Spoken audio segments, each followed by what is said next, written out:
नमस्कार प्यारे बच्चों, आपका ऑनलाइन स्टडी में हार्दिक अभिनंदन है, स्वागत है।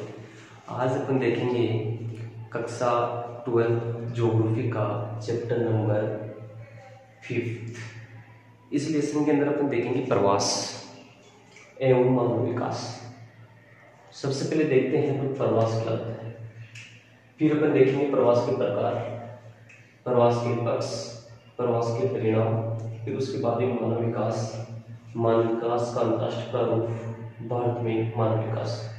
मेरे प्यारे बच्चों, ये लेसन अति सरल है। इस लेसन में से हमेशा माध्यमिक शिक्षक बोर्ड द्वारा एक क्वेश्चन जरूर पूछा जाता है। वो एक क्वेश्चन जो होता है या तो 1 नंबर का या 2 नंबर का क्वेश्चन पूछते हैं।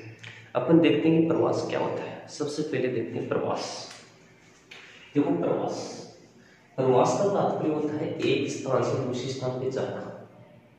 एक स्थान से दूसरे स्थान पर जाने क्या कहलाता है? प्रवास। या हो सकता है एक स्थान से दूसरे स्थान पे आना, प्रवास कहलाता है। जैसे मान लीजिए अपन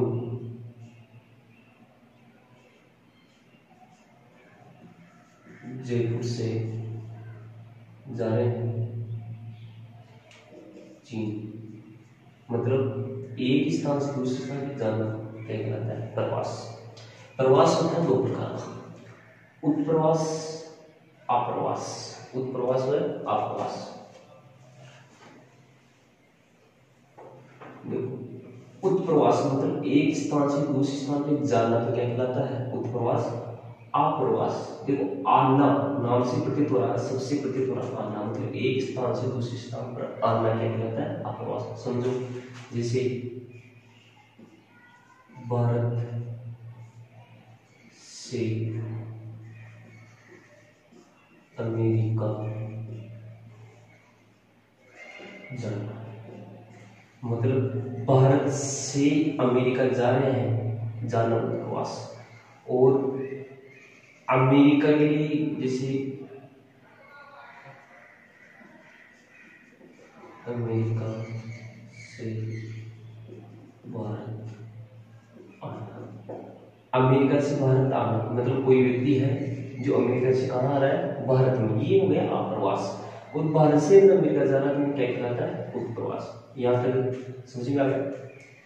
उसके बाद में देखते हैं मानव प्रवास के पक्ष। मानव प्रवास के जो पक्ष होते हैं प्यारे बच्चों, वो होते हैं 5 पक्ष। अपन देखते हैं कौन कौन से। पहला है देश पक्ष, दूसरा है काल पक्ष, तीसरा है कार्य पक्ष, चौथा है संख्या पक्ष, 5वां है स्थिरता पक्ष। इस मानव प्रवास के पक्ष 5 पक्ष: देश पक्ष, काल पक्ष, कार्य पक्ष, संख्या पक्ष और स्थिरता पक्ष।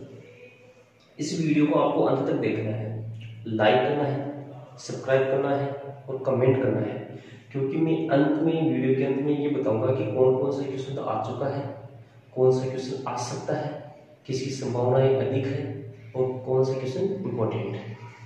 अपन देखते हैं देश पक्ष, मतलब नाम से प्रतीत हो रहा है। अपन प्रवास किस देश में कर रहे हैं, मतलब चीन में प्रवास कर रहे हैं, अमेरिका में प्रवास कर रहे हैं, ईरान में प्रवास कर रहे हैं, वो तो क्या कहलाता है? देश पक्ष। मतलब कौन से देश में प्रवास कर रहे हैं? देश पक्ष। काल पक्ष, काल का मतलब होता है समय, कितने समय के लिए प्रवास कर रहे हैं? दीर्घकालीन प्रवास कर रहे हैं, लंबे समय के लिए प्रवास कर रहे हैं, 2 वर्ष के लिए प्रवास कर रहे हैं, 3 वर्ष के लिए प्रवास कर रहे हैं। फिर होता है कार्य पक्ष। एक स्थान से दूसरे स्थान पर मनुष्य जरूर किसी कारणवश से जाता है, तो वह क्या कहलाता है? कारणवश। जैसे रोजगार के लिए जाता है, या आर्थिक रोजगार की तलाश में जाता है, शिक्षा के लिए जाता है, चिकित्सा सुविधा के लिए जाता है, किस कारण से जाता है, वो आगे क्या कहलाता है? कार्य पक्ष। फिर आप क्या कहते हैं? संख्या पक्ष। प्यारे बच्चों, संख्या पक्ष कितनी संख्या में प्रवास कर रहे हैं? 1000 जा रहे हैं, 2000 जा रहे हैं, लाख जा रहे हैं, कितने जा रहे हैं, मतलब संख्या पक्ष। स्थिरता पक्ष, स्थिरता मतलब स्थिर जाकर, किसी देश में अगर जाकर कोई स्थिर रह रहा है, वो अभी क्या कहलाता है? स्थिर। जैसे मान लीजिए पुर्तगाली भारत में आए और यहीं रहने लगे, वो आपका हो गया स्थिरता पक्ष। वो अभी क्या हो गया? स्थिरता पक्ष। अब देखते हैं प्रवास के परिणाम। अपन किसी स्थान पे जाते हैं तो जरूर कुछ ना कुछ परिणाम होता है, बुरा परिणाम भी होता है तो अच्छा परिणाम भी होता है। अपन किसी देश के बाहर अपन जा रहे हैं तो उसका उस देश के लिए अच्छा परिणाम भी है तो बुरा परिणाम भी है। इसमें अपन देखेंगे कि प्रवास का क्या परिणाम होता है, आखिर लाभ होती है प्रवास से या हानि होती है। सबसे पहले देखेंगे मेरे प्यारे बच्चों, जनसंख्या का संतुलन बिगड़ना। ये तो स्वाभाविक सी बात है, आप समझ गए होंगे कि अगर किसी देश में अगर जा रहे हैं तो वहाँ की जनसंख्या का संतुलन बिगड़ना स्वाभाविक है। जैसे मान लीजिए भारत से 5 लाख, भारत से 5 लाख ईरान जाते हैं तो स्वाभाविक सी बात है मेरे प्यारे बच्चों, ईरान के अंदर जनसंख्या ज़्यादा हो जाएगी, भारत में जनसंख्या क्या हो जाएगी, कम हो जाएगी। संस्कृति का प्रसार, संस्कृति का तात्पर्य मैं आपको बताऊं, संस्कृति का मतलब क्या होता है, जीवन जीने के लिए ढंग को ही क्या बोला जाता है, संस्कृति। संस्कृति के अंदर क्या होता है, परिवर्तन हो जाता है, प्रसार हो जाता है। जैसे मान लीजिए अंग्रेज यहाँ आए, उनकी संस्कृति यहाँ रह गई, पुर्तगाली यहाँ आए, उनकी संस्कृति यहाँ रह गई, उनके रहने का, खाने का, पीने का ढंग आदि, वेशभूषा, रहन सहन, खान पीन में परिवर्तन। वेशभूषा पहले आपको पता होना चाहिए कि भारतीयों की या राजस्थानियों की जो वेशभूषा होती थी वो पगड़ी ये होती थी, इसलिए वर्तमान में आप जानते हो जीन्स वगैरह वगैरह पहनने लगे। रहन सहन में परिवर्तन हो गया, खान पीन। अब देखते हैं बेरोजगारी, गरीबी आदि की समस्या, ये गंभीर समस्या में मेरे बच्चों। बेरोजगारी, जैसे मान लीजिए राजस्थान की बात करते हैं, राजस्थान के अंदर मान लीजिए बांग्लादेश से मजदूर आते हैं तो वो मजदूर सस्ते होते हैं, सस्ते होने के कारण मेरे प्यारे बच्चों राजस्थान के जो मजदूर लोग बेरोजगार हो जाते हैं। ऐसे समझो बिहार का कोई है वो 400 में काम करता है और राजस्थान का है वो 600 में काम करता है, तो स्वाभाविक सी बात है कि जो मजदूरी करने वाला हो 400 वालों को ही लाएगा। ये अपने प्रवास का पूरा कारनामा पूरा हुआ। प्रवास परिभाषा मैंने बताई, प्रकार मैंने बताई, पक्ष मैंने बताए, परिणाम मैंने बताए। अब देखते हैं मानव विकास। मानव विकास, देखो यहाँ एक शब्द मानव, दूसरा विकास। टॉपिक नंबर 2 है मानव विकास। विकास की गुणवत्ता में वृद्धि। देखो विकास, मानव की गुणवत्ता में वृद्धि होना क्या कहलाता है, विकास। मानव की गुणवत्ता में वृद्धि होना विकास। देखो आपके एक तो होता है, एक तो यहाँ शब्द विकास, एक है यहाँ वृद्धि, दोनों में अंतर समझना इम्पोर्टेंट है, इम्पोर्टेंट है। देखो देखते हैं विकास क्या होता है, वृद्धि क्या होता है। देखो मेरे प्यारे बच्चों, विकास जो होता है वो गुणात्मक होता है, वृद्धि जो होती है वो मात्रात्मक होती है। समझना, आप जनसंख्या वृद्धि वाला जब लेसन देखेंगे अपन वहां पर भी शब्द आएगा वृद्धि विकास, वृद्धि विकास। तो विकास जो होता है वो आपके गुण, विकास में क्या होती है गुणवत्ता, वृद्धि में होती है मात्रात्मक। ये गुणात्मक, विकास गुणात्मक होता है, वृद्धि मात्रात्मक। कैसे समझिए कि जैसे मान लीजिए 2000, आपको सपोज करना है, मानना है 2010 में, ठीक है, दिल्ली की जो जनसंख्या थी वो थी 1 लाख, ठीक। 2015 के अंदर हो गई 2 लाख।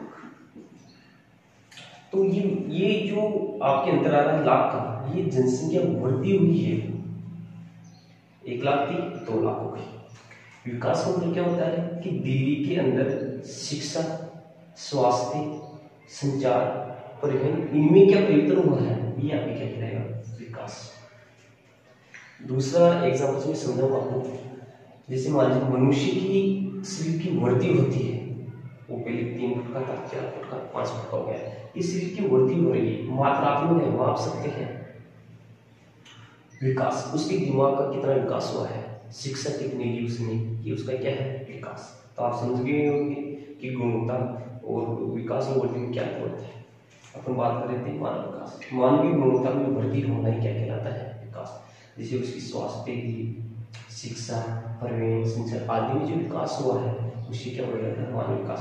ध्यान देना, यह इम्पोर्टेंट बात यह है कि यहाँ विकास को हम ये नहीं बोल सकते कि अगर किसी व्यक्ति के पास आर्थिक स्थिति मजबूत है तो उसका तात्पर्य उस व्यक्ति या उस देश का क्या है, विकास। नहीं, ये बिल्कुल गलत है। हाँ, कुछ विचारक मूल्यता मानते हैं कि किसी देश का आर्थिक विकास होना ही विकास कहलाता है। ये गलत है। विकास के साथ साथ, आर्थिक विकास के साथ साथ शिक्षा, स्वास्थ्य, परिवहन, संचार, राजनीति, सामाजिक, इन सभी का लगातार विकास होना ही क्या कहलाता है, विकास। जिसमें मान लीजिए किसी देश के पास आर्थिक मजबूती खूब है, पैसा तो खूब है, लेकिन वहाँ पे आतंकवाद की समस्या है, ठीक है, शिक्षा की समस्या है, तो वहाँ पर वो देश उसको विकासशील नहीं बोल सकते। देखो, मानव विकास की संकल्पना क्या कि ये विकास है, इसकी संकल्पना सबसे पहले डॉक्टर महबूब उलक और प्रोफेसर अमर्त्य सेन ने दी थी। किसने दी थी? महबूब उलक और प्रोफेसर अमर्त्य सेन। अपन देखते हैं मानव विकास का अंतर्राष्ट्रीय ग्राफ। मानव विकास का अंतर्राष्ट्रीय ग्राफ वर्ष 2013 की रिपोर्ट के अनुसार 186 देशों की गणना की गई। मतलब मानव विकास के 2013 की आंकड़ों की बात करें मेरे पहले बच्चों, 2013 की मानव विकास रिपोर्ट में 186 देशों की गणना की गई और इन देशों को 3 भागों में विभाजित किया गया। उच्च मानव विकास की श्रेणी, मध्य मानव विकास की श्रेणी और निम्न मानव विकास की श्रेणी। उच्च मानव मतलब उच्च, सबसे उच्च, मतलब 0 से 71 वाले उच्च श्रेणी के अंदर, इसमें कुल देश मेरे पहले बच्चों 94 देश। सर्वाधिक जो विकास है, नॉर्वे, ऑस्ट्रेलिया, अमेरिका, नीदरलैंड। मध्य मतलब बीच में, तो 100 का बीच क्या होता है, 50, या 0.50, और इधर क्या आता है 0.70, मतलब इधर तो में आता है। इसमें कितने हैं, सिर्फ देश, चीन, भारत, पाकिस्तान, बांग्लादेश, मतलब भारत के आस पड़ोसी देश। निम्न मानव विकास की श्रेणी 0.50 से कम, इसमें 35 देश है मेरे पहले बच्चों, कांगो, चाड, रवांडा, सूडान, गिनी, मतलब जो अफ्रीका के जो देश है अलग अलग इसी में आते हैं निम्न मानव विकास की श्रेणी। भारतीय मानव विकास, भारतीय मानव विकास की श्रेणी में भी अच्छी स्थिति नहीं है।